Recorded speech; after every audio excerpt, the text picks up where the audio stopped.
I am Vincent Maric M. Nasiste, 23, from the Archdiocese Shrine of Our Lady of Peñafrancia.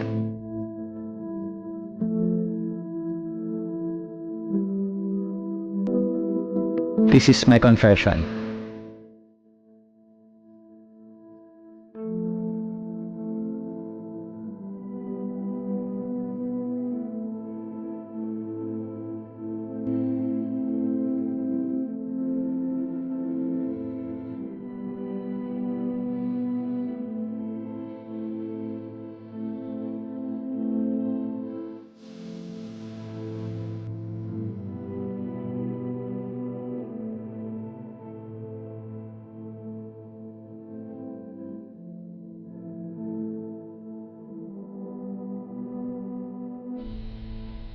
Gabana, Yes po. kamusta naman? Mabuti yung Isa ko ng malalim na himay, exhale, para medyo ma-relax tayo. Sa unang-una sa lahat, gusto kong sabihin sa iyo na nandito tayo para magbigay na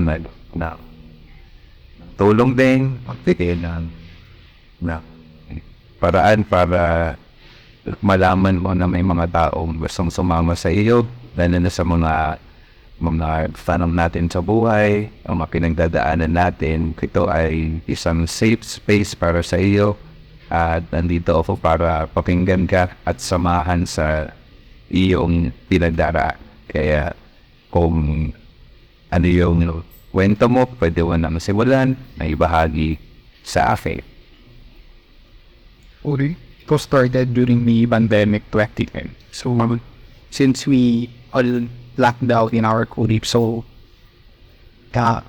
year past 2021, there's for me the courage to check for professional. So, random check for professional psychiatrist in the mental facility in Mandaluyong. So, it was started since it's online. This done online. So virtually I spoke in the psychiatrist back then. So he initially diagnosed me with the adjustment disorder with anxiety. So he provided prescriptions about the medicines that I need to take that time. So those moments have been a challenge for me. So since I need to keep it for myself first. So, hindi ko siya kinikwento kahit kanino during back then. Hanggang sa nagkaroon ako ng urge to send the prescription to my mother. So, that's the very first time na sinabi kong kailangan ko ng tulong. So, he initially declined dun sa bakit kailangan ko pang magpa-check, bakit anong problema. So, nandun yung pagdududa na parang bakit kine-question yung nararamdaman ko. Pero sa kabilang banda na na-realize ko rin na siya rin, yung mama ko pa rin yung tumulong para maging okay yung lahat para sa akin. So, years passed, after na lumuwag-luwag yung quarantine restriction during the pandemic, nandun yung urge din to meet with some friends, kumilala ng ibang mga tao, at nandun din yung sa likod pa rin ng bawat pagdududa, ang bawat pagkilala sa mga bagong kaibigan, ay nandun pa rin yung takot, yung pagkukubli na bakit ganito pa rin yung nararamdaman ko. So, I was diagnosed again with adjustment disorder, with adjustment depression with anxiety. So, may bagong gamot na naman na iinumin, day and night, na kailangan ko siyang inumin para maging okay maging kalmado yung isipan ko, maging okay yung pakiramdam ko, at maging maayos yung pagtulog ko para walang gumugulo sa isipan ko hanggang sa pagtulog. So, pero dumarating din yung punto na nakita ko yung nanay kong umiiyak dahil sa pagkakataon na ayaw kong inumin yung gamot, ayaw kong sundin yung mga inuutos niya, particular doon sa kung ano yung nararamdaman ko. But still, I'm still going to church. Nandun pa rin yung pagsisimba ko. Nandun pa rin yung paglilingkod ko bilang isang altar server. Diba? Nandun pa rin yung pakikisama ko doon sa mga kapwa ko lingkod sa simbahan. So, I vent it out to my friends outside the church. But sa loob ng simbahan, iilan lang yung nakakaalam kung ano nga ba yung tunay kong naranasan noong mga panahon na yon. Pero nandun pa rin yung tanong na bakit sa kanila, nandun pa rin yung tanong sa kanila na bakit ganito yung nangyayari sa akin, bakit ganito yung tumatakbo sa isipan ko. Pero hinayaan ko na lang yung mga tanong na yun na sila nang bahala sumagot dun sa mga katanungan na yun. So, nandun na ako sa disposisyon sa buhay ko ngayon na okay na ako, panatag na yung puso ko, panatag na yung kalooban ko. Dahil alam ko sa sarili ko na humingi ako ng tulong doon sa professional para i-break yung stigma that hindi porket nagpa-check sa isang professional mentally ay may sakit na sa isip talaga. So it's just one way or another to really face the challenge that I faced back then. And still, luckily, hindi na ako nagagamot, hindi na ako nagtitake ng kahit anong gamot when it comes to my mental health. My friends are being supportive for me when little achievements that I've done. So, recently, I just graduated in February. So, natapos na yung pag-aaral ko in the institution. So, nandun pa rin yung mga kaibigan ko na gumabay, na kahit nahuli ako ng isang semestre, nandun pa rin sila na hindi pa rin sila nawala para tulungan akong i-push yung passion na mayroon kami sa pagtuturo. At the same time, siyempre bilang isang guro sa hinaharap, na nandun din yung pagputol ng stigma na hindi porket depressed yung bata ay hindi na lang papansinin. So, yun din po yung palagi kong paalala dun sa mga naging estudyante ko nung nag-internship po ako, na huwag mahiyang humingi ng tulong.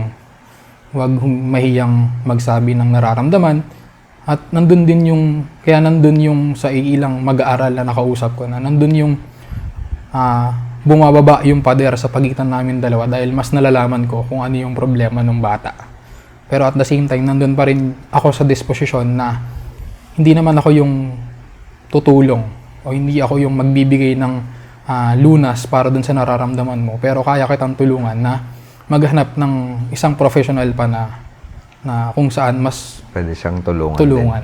Yes po. So, and with that being said, kaya rin po ako nag-yes with this confession. That is why I wanted to share my experiences that I have been through these past years, na hindi naman madali pero mas naging sulit dahil nandun yung suporta ng pamilya, suporta ng kaibigan. Pero alam ko rin po na sa iibang tao, doon sa mga estudyante na nakausap ko, na wala silang kahit anong support system. So walang sumusuporta sila, kundi sa kanila lang din. Kapwa estudyante lang din nila yung sumusuporta. Kaya nandun yung pag self-pity doon sa problema na mayroon sila. But at the same time, palagi ko rin sinasabi na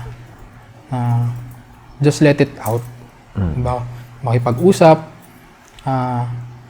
makipag-interact sa mga tao, na para hindi in-isolate yung sarili mo doon sa kung ano yung nararamdaman. Parang for my experience, the more I isolate myself to people, doon ko mas nararamdaman yung urge to think different way. Diba? Nandun yung thoughts na hindi magaganda.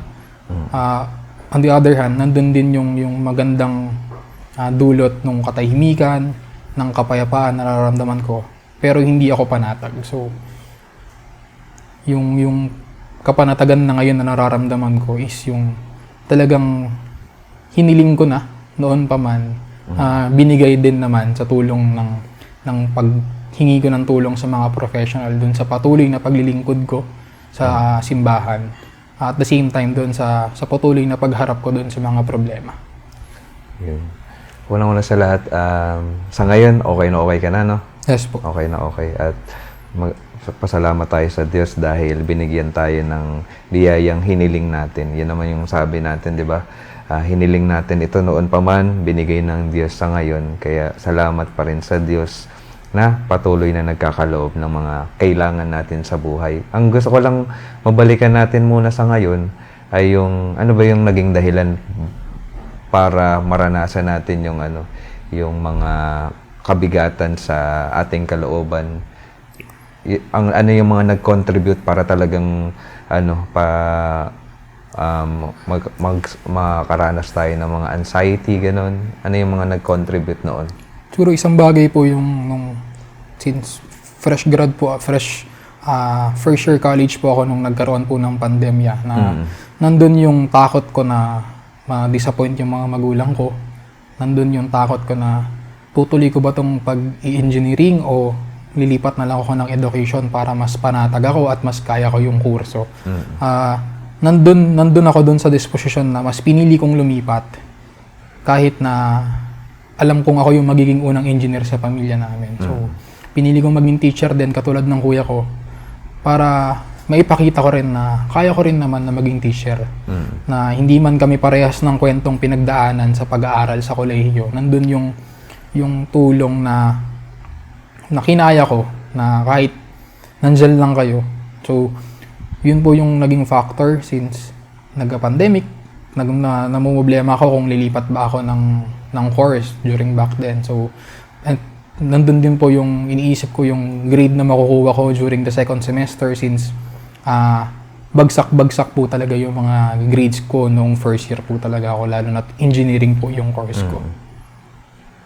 So, pagkalipat mo, mas naging okay naman Yes yung po, mas naging okay naman po. At ang nag-contribute sa ating mga pinagdaanan, yung kung ano yung path yung iti-take natin, tapos yung pandemic na tunay naman talaga, no? Kahit sino naman sa atin ay nakaranas ng maraming kaguluhan sa isip during the time of the pandemic dahil hindi natin alam kung ano rin mangyayari sa atin sa kinabukasan. Yun din naman yun, no? Opo. Pero nasabi mo kanina, gusto ko lang ma-clarify ulit ano yung talagang nakatulong sa atin para maka-recover, maging okay ulit, at maka-move forward sa ating mga buhay, sa ating mga pangarap. Siguro po yung isa sa mga bagay kung bakit ako naka-recover ngayon is yung dahilan ko na hindi naman ako panghabang buhay nandito sa disposition na nararamdaman ko. Kasabay po nun yung paghingi rin po ng tulong sa pamilya ko, sa nanay at tatay ko po, at dun po sa mga kaibigan na nakapaligid din sa akin na siyang tumulong na sige magpa-check up ka sa professional, sa psychiatrist para mas malaman talaga kung ano yung sakit mo na nararamdaman. So, ayun po yung mga naging paraan ko para mas matagumpayan yung naramdaman ko nung mga panahon na nalulungkot, inaatake ako ng anxiety, ng depression. So, yung pinahuhugutan ko pa rin ng lakas yung sarili ko, yung pamilya ko, yung mga kaibigan na sumusuporta sa likod ko. So, yung karanasan natin sa ngayon, yung kwento mo na napakinggan natin, ay tinuturuan tayo na patuloy na maging totoo sa ating sarili. Na kapag may nararamdaman tayo, magsasabi talaga tayo. Yun yung gusto kong panghawakan mo pa na sa future, kung may mga pagkakataon na tayo ay mahirapan, may dalhin, pwede palagi tayong may matakbuhan na mga taong pwedeng tumulong sa atin. Huwag nating itago yung ating sarili. At yun naman yung sabi mo na nakatulong sa iyo na para sa pagre-recover talaga. Meron kang natakbuhan na professional help at natulungan ka nito. Tapos nandyan din yung pamilya mo, mga kaibigan mo, the right support system in your life. That's why you're able to really recover and move happily with your life. At yun yung sasabihin ko sa iyo. Kailangan natin ng tulong sa ating mga buhay. Kailangan natin minsan ng professional help to really accompany us in our troubled times, and especially we need our families and friends as we go on with our life. Sabi nga, sabi ni Sino ba yun? Si Mitch Albom. Kilala mo ba si Mitch Albom? Hindi po eh. Hindi mo kilala. Isang ano yun, writer.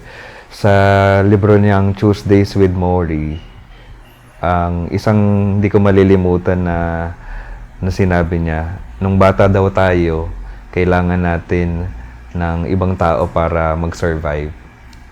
At no, kapag tayo ay nasa dulo na ng ating buhay, kailangan pa rin natin ng ibang tao para maalagaan tayo.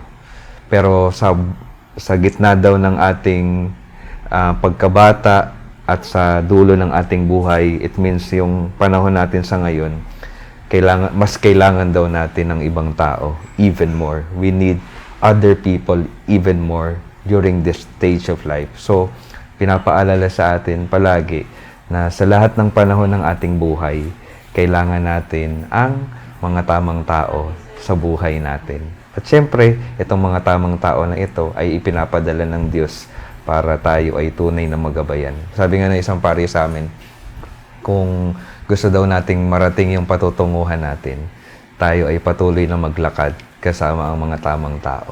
At nawa, sa karanasan mo, narinig natin kanina na ikaw ay teacher at tumutulong ka na rin sa ibang mga kabataan na meron ding pinagdadaanan.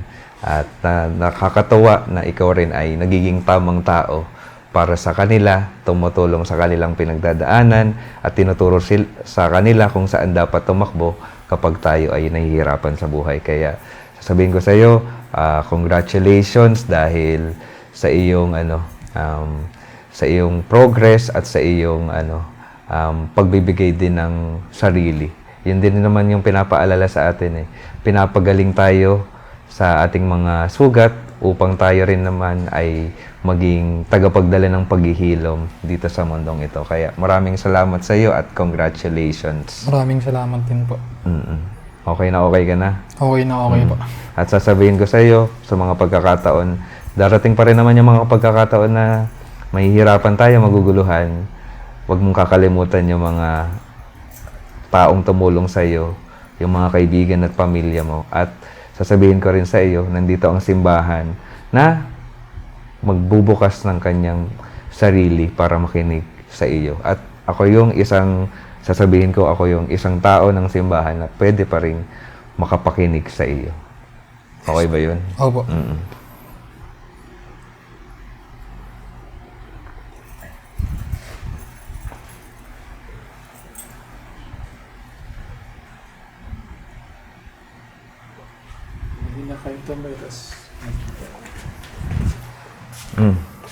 Kilala ko to ah. Hindi ko nakilala yung boses mo. Kilala ko to. Magandang araw sa inyong lahat. Sa napakinggan natin na kwento ay pinapaalala sa atin yung kahalagahan ng pagiging totoo sa mga nararamdaman natin. Kung titingnan natin, kunyari may karamdaman tayo sa ating pangangatawan, kung hindi natin aaminin, ay pwedeng lumala at makasira talaga ng ating kalusugan. Ganon din sa ating mga pinagdadaanan sa kalooban. Kung hindi tayo aamin at tayo ay nahihirapan, nasasaktan, naguguluhan, kung hindi tayo lalapit sa mga taong pwede nating lapitan naman talaga, ay ganon din sa kalooban natin pwedeng magkaroon ng tuluyang pagkasira. Kaya ang unang napakahalagang dapat nating palaging dalhin ay kapag may nararamdaman sa kalusugan man o kalooban na hindi tama, hindi maganda, masakit, aminin natin, umamin tayo na nahihirapan tayo at lumapit tayo sa mga tamang tao na pwedeng makatulong sa atin. We could seek professional help. We could seek help from our friends and family. We could seek help from the church. Yun yung unang napaka magandang paalala sa atin. Ikalawa, sa buhay natin, pinapaalala rin sa atin na napakahalaga na meron tayong tunay na support system. Anong ibig sabihin nito? Ito yung mga taong tunay nating pinagkakatiwalaan sa ating mga kwento, sa ating mga pinagdadaanan. At sila, sa ating pagbubukas sa kanila, mas matutulungan nila tayong sasamahan tayo sa ating mga pinagdaraanan at papalakasin yung loob natin sa mga panahon na tayo ay nanghihina. Palagi tayong lumapit sa kanila at magbukas ng sarili. Hanapin natin yung mga tamang tao sa ating mga buhay. At yung pangatlong imbitasyon sa atin, tayo rin nawa ay maging tamang tao sa ibang mga ating kapwa. Tayo ay tinatawag na katulad ng ating Panginoon, magdala ng kanyang pagmamahal, ng presensya niyang nakakapagbigay ng paghihilom sa ating mundo. Maging tamang tao tayo sa ating mga kapwa. Unang paalala, umamin kapag may pinagdaraanan. Ikalawa, find your support system. And thirdly, be a right person to another. Maging tamang tao sa ibang ating kapwa dito sa mundong ito. In that way, we could slowly make this world a better place. Amen.